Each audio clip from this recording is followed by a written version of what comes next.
All right, everybody, welcome back to Recliner Sports Talk, episode 21. Got a lot of good feedback from our last episode, episode 20, with having our interview and everything. You guys see we're back on Zoom. We're hoping to get back in person here. Again, just some busy schedules, but we're glad to be back with you guys. My name is Nick.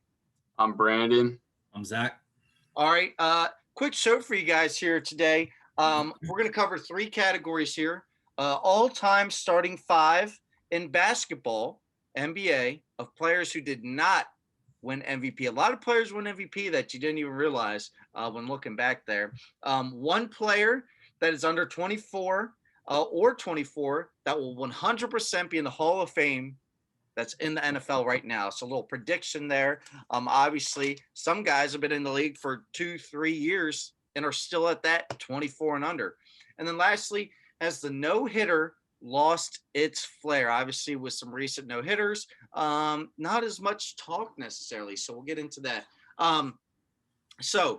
GM Zach, I'm saying, here you go. You can make your all-time list. You're about to beat Brandon in 2K here, but you can only pick NBA players that have never won MVP. Who's your starting five? All right, so my starting five, no MVPs. So I'm going to start with point guard. I'm going to go with Isaiah Thomas from the Bad Boy Pistons. 12-time All-Star, 19 points per game, and averaged 9 assists. That would be my point guard to lead the team. My shooting guard would be, I think, the second best three-point shooter of all time, Ray Allen, 10-time All-Star, 19 points per game, and he was 40% from three career. Great shooter. I don't think anybody's stopping him. Tracy McGrady would be my small forward. He's a 7-time All-Star, 19 points per game, 5 rebounds per game, 4 assists per game. I think he, later in his career, started to fall off a little bit, but early on, man, him and Vince Carter on the Raptors when they were young, fun to watch. Chris Bosh, power forward. Nice. I think Chris Bosh, very underrated player. I loved him in Toronto. He was the do-it-all dude. In Miami, I think he played his role perfectly. He got a lot of heat for it. But 11-time All-Star, 19 points per game, 8.5 rebounds per game, and 2 assists per game. And my center is one of my all-time favorite players. I just love this dude on and off the court. Dikembe Mutombo, 8-time All-Star, 9 points per game, 10 rebounds, and 3 blocks per game. So that would be my all-time starting five. I don't know if you guys did a 6-man. I won't say mine. But go say it. If you did it, go say it, because I'll have a good one too. So at point guard was tough for me. There's 2 point guards that I love. I didn't really get to watch Isaiah Thomas, but I liked him as a player, watching all the history and watching the Jordan Last Dance. I really liked Isaiah Thomas a lot, actually. But my other point guard would have been Jason Kidd. I thought Jason Kidd was he's another one that was really underrated. That's mine. Yeah. Jason Kidd, one of my favorite players. And still played really well in that Mavericks championship team too. Yeah. That beat LeBron in the Heat. So. All right, Brandon, back to you here as a GM. Now, I know you cannot pick Steph Curry here, but I can imagine someone else that might be on this list for you. Brandon. Actually, no. And I think who would be in your 5 non-MVP winners? My 6-man is, like Zach said, Jason Kidd. I think he's 3rd all-time in assists, like sneaky up there. My number 1 guy, I like guys who distribute the ball at the guard position. I wouldn't pick Steph Curry even if he didn't win. I'm picking John Stockton. I think people forget how underrated he is. First of all, he can shoot. He's 39% career from 3. He's 52%. Career for regular his field goal percentage is 52%. As an undersized guard, that's incredible.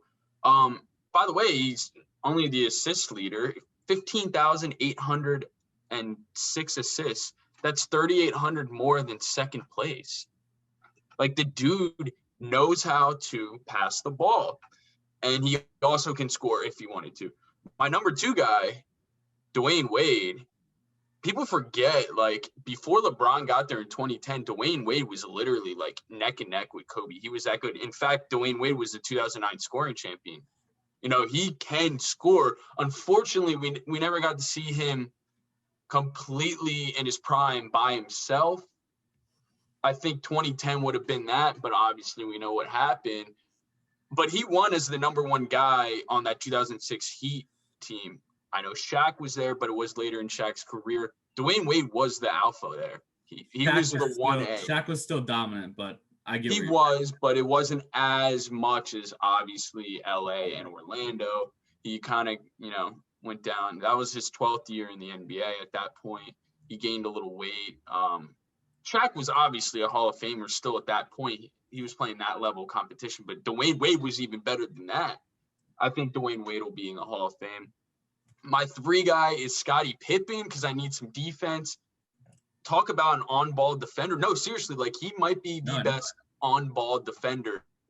I don't need his offense a whole lot. I mean, yeah, he can obviously score still too, but I need him at the wing playing defense. If you have a guy on the wing who can play lockdown defense, that really helps you out. And then I'm taking 2 big men who can score. My 4th guy is Elvin Hayes. Looking up his stats, I didn't know he was that good. He's 10th all time in points with 27,000 points. Honestly, I didn't know that. Looking into it, he's 4th all time in rebounds.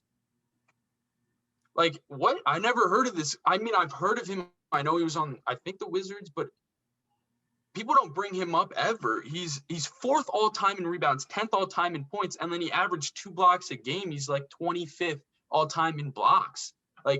If you look at the statistics, there's no reason he shouldn't have won. He averaged 21, almost 13 and 2 every single year. That's pretty impressive. And then at the center position, I'm going to go with Patrick Ewing. I think the combination of Hayes, Ewing, and Pippen, defensively, good luck scoring on those guys. They can still score, obviously.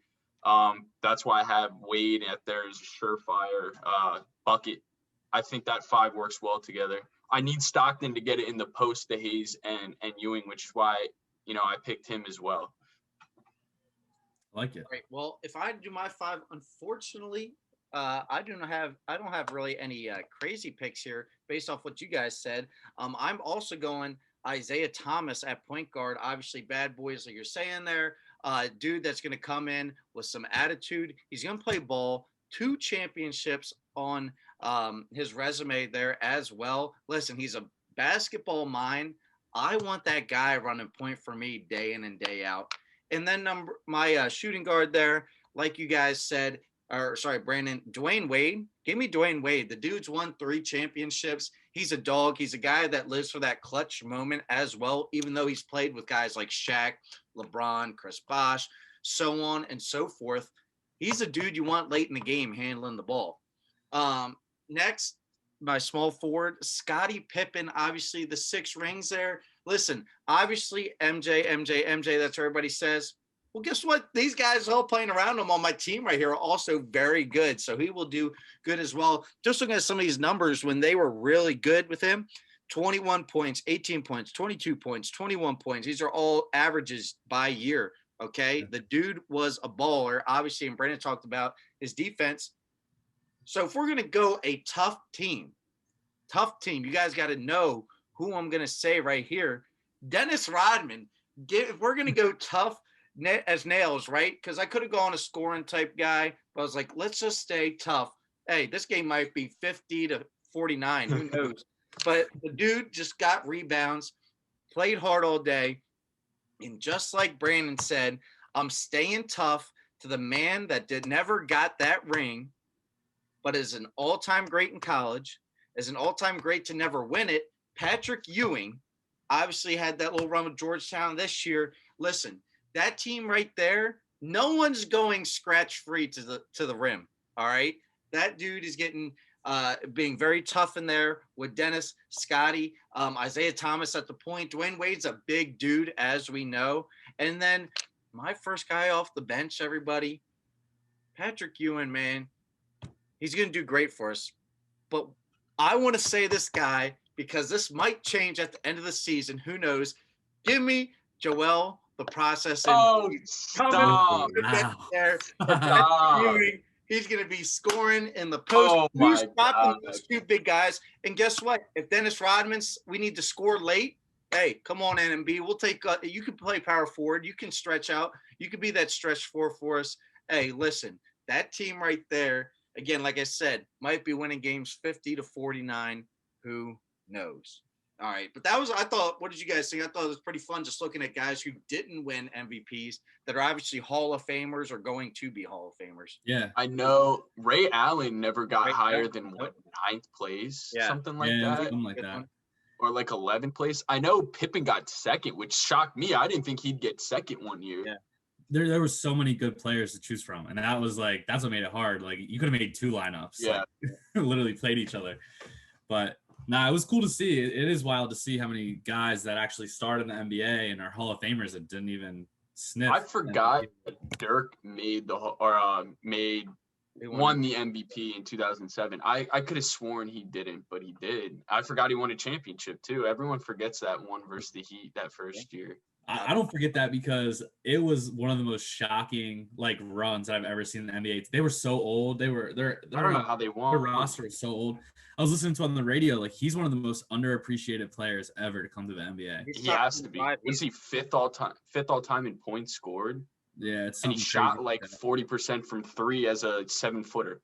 And look at the run they made to win those finals. If you look at his highlights from that run, it's nuts. The shots he was making were nuts. Yep. So, all right. Brandon, I'll let you go first on this one. All right. NFL filled with young talent. And the reason I chose the number 24 is because I didn't want Patrick Mahomes to be involved in this conversation. That would have been the easy pick there for a guy that's a surefire Hall of Famer at a young age. So we're going to go 24 and under. You're going to build your team around this guy, your offense, your defense, your special teams. I'm just kidding there. What player are you saying this is going to be a Hall of Famer? We can build our team around this guy. All right. I want to say, since we've done the show, this might have been the hardest thing for me to pick because it's so hard at the age of 24. We're going off of 2 seasons basically, and it's really hard to pick a surefire Hall of Famer off of 2 seasons, other than Patrick Mahomes, who's been 3 seasons. And there's one guy that came to my mind that I honestly believe will be a Hall of Famer. And he turned 25 2 weeks ago. Quentin Nelson. I think he would be the surefire pick. I'm a Notre Dame boy. I'm not going to talk about this because he's 25. And after he was the first one that came to my mind, and I'm thinking, I'm like, maybe Dalvin Cook. No, he's 25. I'm like, Kamara, he's 25, I think. I couldn't think. 24. And I came to the homer pick.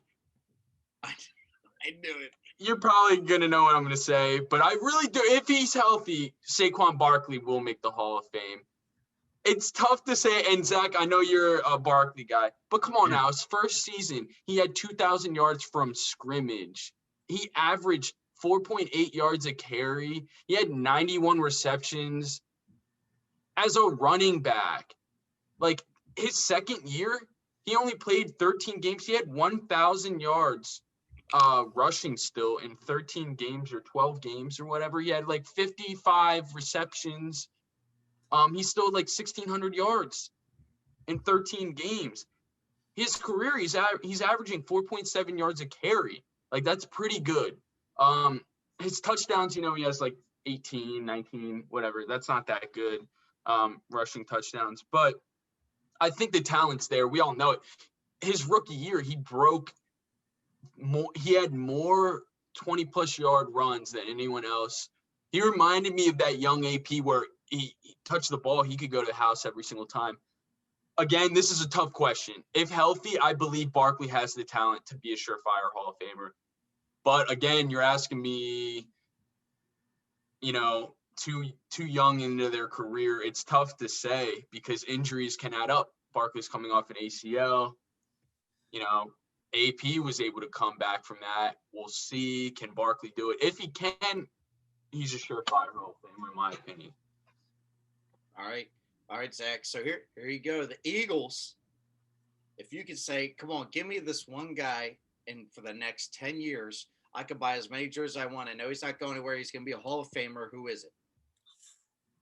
I don't know if it'll be 10 years, but the way these contracts are going.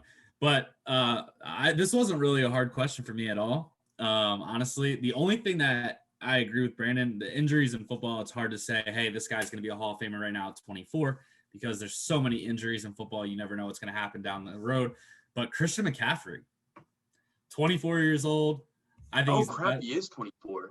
I think he's the best running back in the league. Now he got his first injury. This is where you start to see, did he build it back up? Is he going to be okay this year? They had an okay team last year. They were young. They were putting some pieces together with Matt Rule. Offensive line wasn't great, but he ends up getting hurt. Can he bounce back from this? But hey, 51 games. The dude has 3,145 rushing yards. He has 29 touchdowns, and then he can do it through the air too with 2,672 receiving yards with 16 touchdowns. He averages 114 total scrimmage yards and just under one touchdown every game that he plays. I think it was an easy question for me. Christian McCaffrey, I think, is a surefire Hall of Famer. The dude does it all for the Panthers. He could have won MVP, not this year, but last year. I love Christian McCaffrey. I think he can do anything. For his health reasons is the only reason why I think he doesn't kick and punt return also, because the dude in college was electric when he was on special teams. So Christian McCaffrey would be my pick. I think it's a surefire thing. He'll be in the Hall of Fame. Now he's got to stay healthy. He's got to bounce back from this injury he had. It was actually 2 injuries because he came back from it and then hurt it again or hurt something else. I can't remember what the second injury was. So hopefully he comes back and bounces back. I love watching Christian McCaffrey play. He does really well against the Eagles when he plays them too, which is hard to watch. But going off your pick, Brandon, Saquon, I am a Saquon guy. I really hope he bounces back from injuries because I do think he is the best running back in the league. But the problem with him is he can't stay healthy. And like you said about Stanton and Judge, his legs are so big, and I think that's why he always has leg issues. They're just so muscular. So I forgot about McCaffrey, honestly. I thought he was 25. It seems like he's old, but he's literally the same age as me. He's like a day older than me. Yeah, I mean, some of these guys get drafted young. They come out early. Like Sam Darnold's only 23. He's younger than Joe Burrow. McCaffrey had 2,500 all-purpose yards in college one year. Like, that's incredible. And they play less games. Yeah. Yep. So, all right. And this was also tough for me. Like quarterbacks like Josh Allen, Lamar Jackson. These are guys that, MVP caliber seasons. And Josh Allen's 24. Guys like Nick Bosa, if he can stay healthy, Nick Chubb, all these different guys are great. Metcalf, I believe Godwin's 25 now, like Brandon said, Quentin Nelson. But if I had to pick one guy, and this is why I'm going to pick it. Now, listen, this guy, it is a homer pick. I'm sure you can imagine who I'm going to say right now. Listen. Chase Young? Chase Young. Now, listen to this. God. Listen to this. He's a 6'5", 264 pounds. He had 7.5 sacks last year, 12 quarterback hits, 32 solo tackles, 44 combo. But some of the things he did were so crazy. Hold on, listen. He will fall into this list next year and the following year and the year after that. He is 21 years old. This past season, he was 21. His birthday, I believe, is today or yesterday. The fact that he did all of this at 21 and can fall into this category for 3 more years, I think that was the most intriguing thing for me. Because let's be honest, out of last year's draft, Joe Burrow, obviously, could he get some protection? Can he get some? He's 24.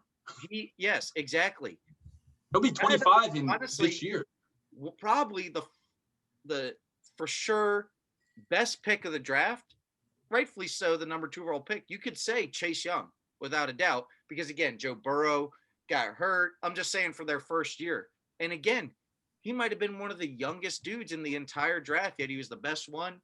So again, I'd love to say it's because of this. He did this last season, that last season. Numbers, okay. But for a 21-year-old, I think that stands out. And let's be honest, is he going to get bashed when getting voted for the Hall of Fame because he doesn't have a ring at defensive end?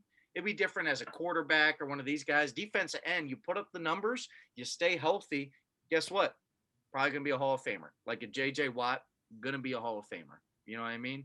And I can only hope that Chase Young is going to be a Hall of Famer. I hope they pull a Tatis, Acuna here. They sign him to a big contract next year. Get him for cheap. Sign him, lock him in. All right. Well, I agree. That was actually, we've had two pretty hard but fun things to look up there. Now, one that is kind of not been as much fun. And I'll go first. I'll just kind of give a little spiel and let you guys talk. Has the no-hitter lost its flair? Now, I'm just looking at some of these no-hitters as of late. Like 2019 had 6 combined no-hitters. I did not know that. 2019 combined. Obviously, Musgrove had the no-hitter last week, first in Padres history. I looked it up, 306 no-hitters. And I want to say that was before the Musgrove, so 307. Listen, something that's happened 307 times, is it that impressive? The perfect game, I'm going to say yes.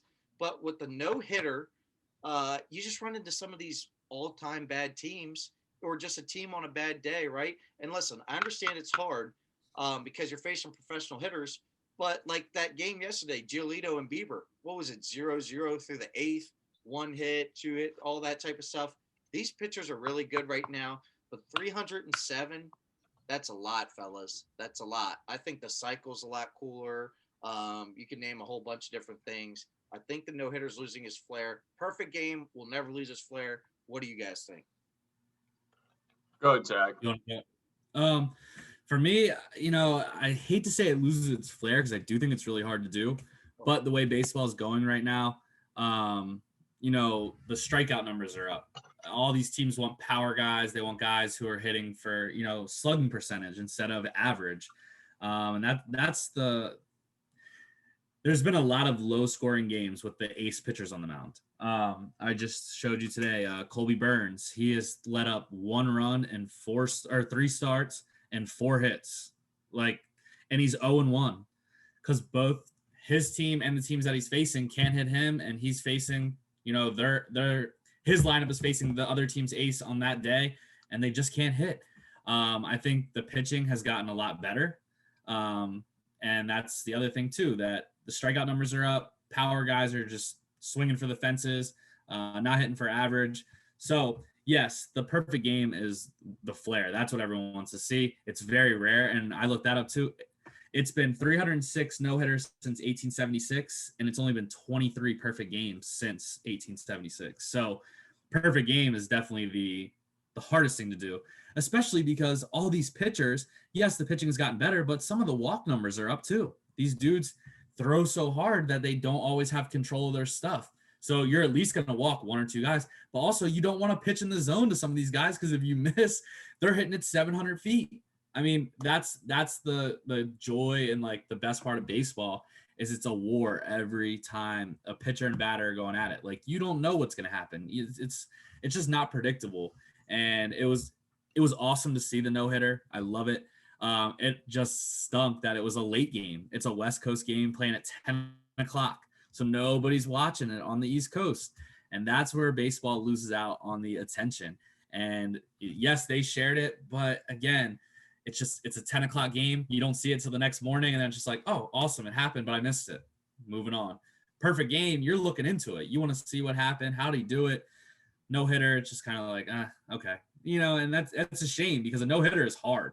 I mean, we were both pitchers. It's hard to not have anyone get a hit, especially with someone gets jammed, it goes right over your shortstop's head, and you're like, wow, that's a hit, But it sucks to say it as a pitcher that a no hitter has lost its flair, but I agree, Nick, it has. It's lost its flair. The perfect game is what everyone wants to see now, and it's so rare, but unfortunately, no hitter has lost its flair, and it's a shame because Joe Musgrove threw a great game, but it's a late night game. Nobody gets to see it.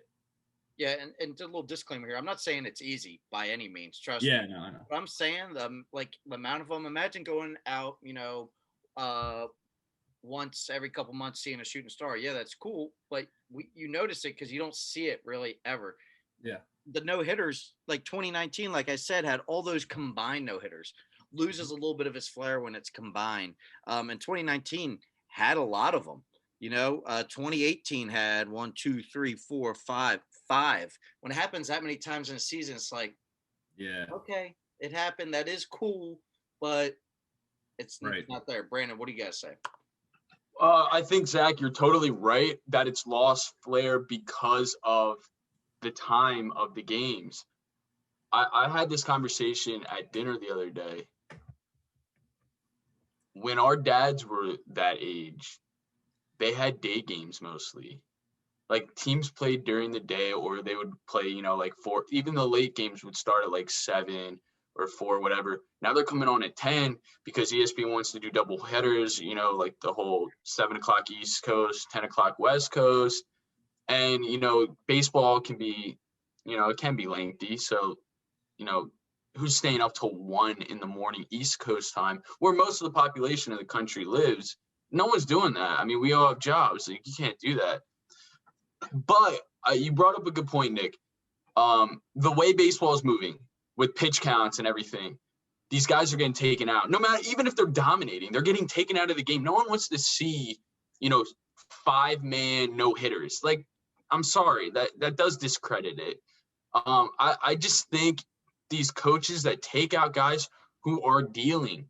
Look at Zach Wheeler, that game I went to. He had 1 hit through 7 innings. They took his ass out. Why? Like, keep him in the game. His pitch count wasn't even crazy. He didn't walk guys. He gave up 1 hit. It's not like he is having 4 or 5 or 6 walks. That would be a little different. I think these managers, they try to get too in this analytic crap, and they're too worried about their pitchers getting injured, and let them pitch. Also, I will say, it is still impressive. No hitters are still impressive. Yes. I did the math. Okay, so there's 300. I'm saying 307. Remember, there's 162 games in a year. There's 30 teams. Now, I can't tell you, when it expanded to 30 teams, but I did the math off of that. So there's 4,860 games per year. And now if we're going to take this back to 1880 or whatever it was, times 140, I know there weren't 30 teams then, but just for the sake of the math, I did that times 140. That's 680,000 games of baseball that have been played. And something that's only happened 307 times out of 680,000 is still impressive. Obviously, a perfect game is going to be more impressive than a no-hitter because there's no errors or no walks. But I don't think we should discredit something that happened. Remember, okay, 680,000, that's a lot. And something that's happened only, honestly, that's pocket change compared to that. It's still impressive. In fact, if we look at it as a decibel, it's 0.00045. That's how often a no-hitter happens in baseball. So I still think it's impressive. It has kind of gone down slightly because of the pitch count. And you guys brought it up, and I forgot to mention it.